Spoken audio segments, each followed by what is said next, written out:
Alrighty, folks. I don't know about you, but this is one of the weekly sessions that I look forward to. It's where Millennial Mike takes several hours of his day to go back and look through the comments. And we haven't done this for a while, so he's gonna have lots to choose from. What do you got, big guy? Yeah, so you know what I've noticed? There's been a growing trend of the spicy comments on your videos lately. So what the purpose of this segment is to make sure that the people in the comment section who leave well thought out comments or angry comments get an opportunity to be heard and addressed by you. You don't always get the opportunity to give a full response to what people leave as a comment. And I specifically prioritize angry people because I think they're just the most interesting. And you know what? As I was mentioning, there's been a little bit of an uptick in people who seem to be a little hot and bothered about this whole crashing real estate market. So we have a bunch of questions centered around that. But the first thing we're going to do is this question is from Sierra Ennis 7617. And she's talking about what can Gen Z and millennials do to get started investing because it's tricky. So she says, can you share any resources or videos that may discuss issues Gen Z and millennials are facing and what steps and strategies they should be taking now to start preparing for financial success in the future? She's a 26-year-old with a bunch of student loan debt. She's been saving and trying to increase her discretionary income, but she's not in a position now to begin investing in real estate but hopes to be so soon. What do you think, Yeah. Mike?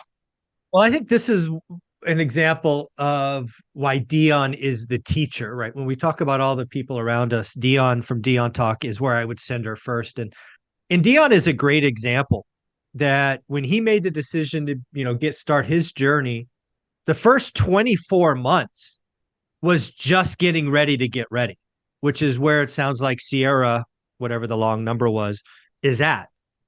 And that's okay, right? I think a lot of people kind of think about real estate investing, they make the decision and then they have to buy something in 90 days. And frankly, that's not practical for most people, right? So real estate investing is a journey. I call it a 10-year journey. For some, like me, it was 15.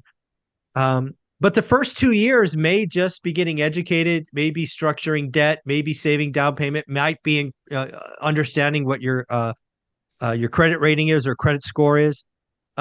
So there is a lot of things. And then what I've seen a lot of folks do is they find a way to get a little side hustle money. And I didn't even know you could do this. Dion has told me many times he played, I think it was World of Warcraft. He had his kids play it. They got all these electronic goodies and they sold them for like real money. And, and then there's Casey, Brick by Brick Wealth, who made the decision to real estate invest and started doing crafts on Etsy. The reality is it's expensive today.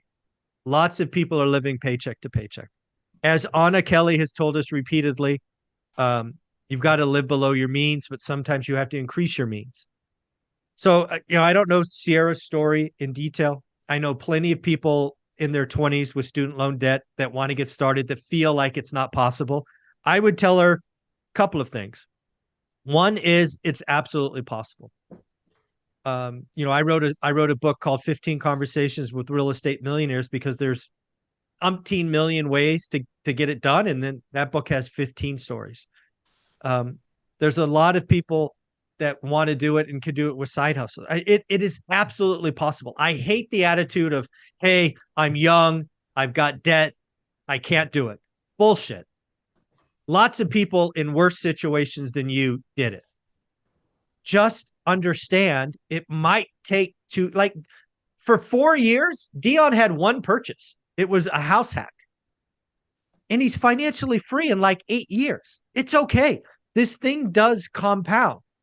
So I would tell her to cut herself some slack, look at her her debt profile, figure out where if you're paying 25% on credit card debt, pay that shit off because that's a 25% return.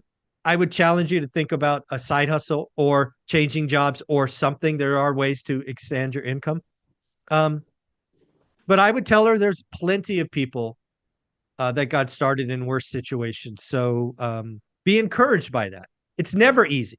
It's never been easy for anybody that I know to become financially free, but it is possible. So believe in yourself. Dion and I did a live stream yesterday, and one of the things that we always love to talk about is while we're reading through the comments that are coming in, we can pick out the individual contributors leaving comments. We remember when you first joined the channel. We remember you not having any rentals. Now you have one. Now you have three. Now you have four. It really does come down to just spending the time necessary, learning the market, and then not giving up and surrounding yourself with people who are going to get you across the finish line. So, and I know your channel is filled with people leaving comments, as I read them all, about how you've helped them get rental properties over the years.